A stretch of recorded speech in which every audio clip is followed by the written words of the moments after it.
வணக்கம். நாகை லோட்டஸ் கிச்சனில் இன்றைக்கி நம்ம வெஜிடபிள்ஸ் பிரியாணி தான் செய்ய போகிறோம். அது எப்படி செய்கிறதுன்னு பார்க்கலாம்.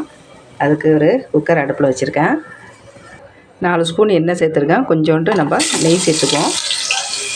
4 ஸ்பூன் எண்ணெய் இருக்கும், அதையும் சேர்த்துருக்கோம். கொஞ்சம் நெய் சேர்த்துருக்கோம். ஒரு 2 ஸ்பூன் அளவுக்கு நெய் சேர்த்துருக்கோம். இப்போ இதில் வந்து நம்ம பட்டை, கிராம்பு, பெருஞ்சீரகம் இல்லை எல்லாத்தையும் நம்ம இதில் போட்டுடலாம். அது நல்லா பொரிஞ்சு வரட்டும்.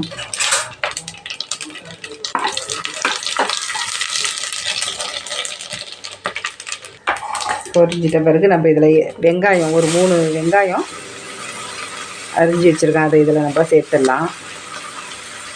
நான் இந்த வந்து சாதத்துக்கு பிரியாணிக்கு வந்து வெஜிடபிள் பிரியாணிக்கு கொஞ்சம் உருளைக்கிழங்கு, கொஞ்சம் பீட்ரூட்டு, ஒரு குடமிளகாய், ஒரு கேரட்டு, பீன்ஸ் போட்டுக்கலாம். கோஸ் இருந்தாலும் சேர்த்துக்கலாம். நான் வந்து பீன்ஸ் இல்லை, அதனால் பீன்ஸ் போடலை.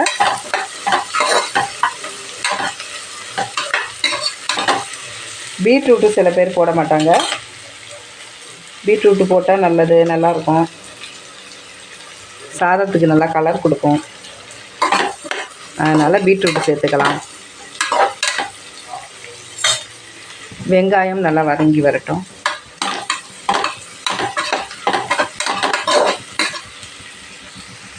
நெய் வந்து ஃப்ரிட்ஜில் வச்சதுனால கெட்டியாகிடுச்சு, வேறு ஒன்றும் இல்லை. அடுத்தது வந்து நம்ம இந்த உருளைக்கிழங்கு, பீட்ரூட்டு,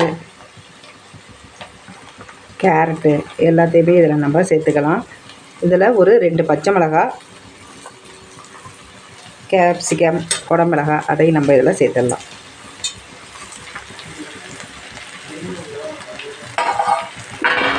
சேர்த்துட்டு இதில் இஞ்சி பூண்டு தட்டி வச்சுருக்கேன், அதையும் நம்ம இதில் சேர்த்துடலாம். சேர்த்துட்டு ஒரு 5 நிமிஷம் நம்ம இதில் வதக்கி விடுவோம். அடுத்தது இதில் ஒரு 4 தக்காளி பழம் அரைச்சி எடுத்துகிட்டு வந்திருக்கேன், அதையும் நம்ம இதில் சேர்த்துடலாம். சேர்த்துட்டு இதையும் நம்ம ஒரு 5 நிமிஷம் வதக்கி விடுவோம். 1 ஸ்பூன் மஞ்சத்தூள்,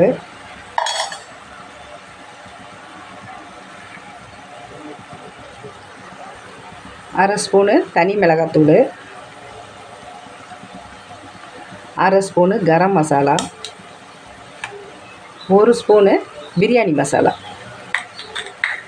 இது எல்லாத்தையும் போட்டு நம்ம ஒரு 5 நிமிஷம் நல்லா வதக்கி விடுவோம். இப்போ நீங்கள் அடுப்பை கொஞ்சம் சிம்மில் வச்சுக்கிட்டு வதக்கணும். இப்போ நம்ம வதக்கிட்டோம். இப்போ அடுப்பையும் கொஞ்சம் நம்ம ஸ்பீடாக வச்சுக்கலாம். அடுத்தது இதில் வந்து 1 கப்பு இல்லை 1 டம்ளர் அளவு நம்ம தயிர் சேர்த்துக்கலாம். இந்த டம்ளர் அளவுக்கு தான் நான் அரிசி 3.5 டம்ளர் அரிசி சேர்த்துருக்கேன். அரிசியையும் இப்போ நம்ம இதில் கலந்துடலாம். அதுக்கு முன்னாடி இந்த தயிர் சேர்த்தோம் இல்லையா, அதனால் இதை ஒரு 5 நிமிஷம் நம்ம சிம்மில் வச்சு வதக்கி எடுத்துக்கலாம்.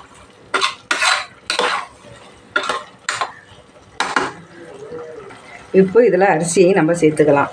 நான் வந்து இந்த டம்ளரால் 3.5 டம்ளர் அரிசி எடுத்துருக்கேன். அரிசியையும் நம்ம இதில் சேர்த்துக்கலாம்.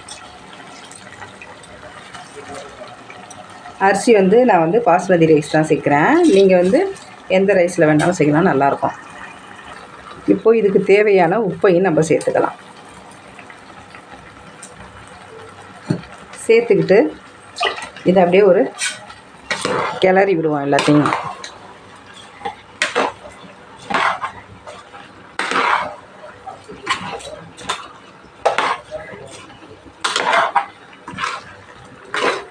இதில் பட்டாணி ஊற வச்சு கூட நம்ம சேர்த்துக்கலாம், நல்லாயிருக்கும்.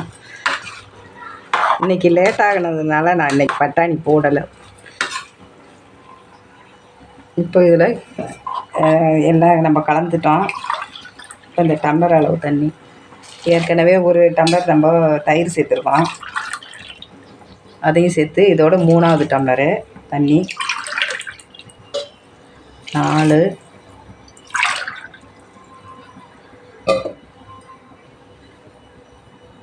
இதோட 5, 6, 7 டம்ளர் தண்ணி சேர்த்துருக்கேன். 3 டம்ளர் அரிசிக்கு 7 டம்ளர் தண்ணி சேர்த்துருக்கேன். இதை சேர்த்து நம்ம ஒரு 5 நிமிஷம் அப்படியே மூடி வைப்போம். நம்ம இதை குக்கர் மூடுறதுக்கு முன்னாடி கொஞ்சம் புதினா கொத்தமல்லி அதில் சேர்த்துடலாம். சேர்த்துட்டு மறுபடியும் ஒரு கிளறி விட்டுட்டு இதை அப்படியே மூடியை போட்டு நம்ம விசிலை போட்டுடலாம்.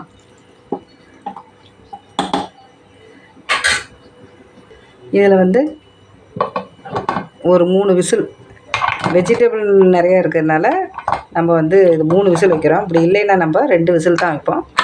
3 விசில் வந்த பிறகு இதை திறந்து பார்க்கலாம். இப்போ 3 விசில் வந்துருச்சு, நம்ம திறந்து பார்க்கலாம்.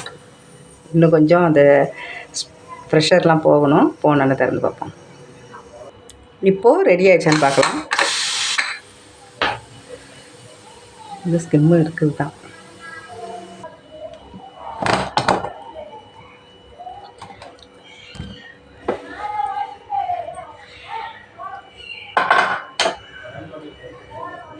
இப்போ பார்ப்போம்.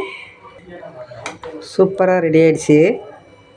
நம்ம வீட்டில் என்ன வெஜிடபிள் இருக்கோ அதுக்கு தகுந்த மாதிரி நம்ம இதை மாதிரி செஞ்சுக்கலாம், நல்லாயிருக்கும். இதுக்கு வந்து நம்ம இப்போது வெங்காய பச்சடி தான் செய்ய போகிறோம். இப்போது ரெடி ஆகிடுச்சு வெஜிடபிள் பிரியாணி. இதை மாதிரி நீங்கள் செஞ்சு சாப்பிட்டு பாருங்க, சூப்பராக இருக்கும். நன்றி, வணக்கம்.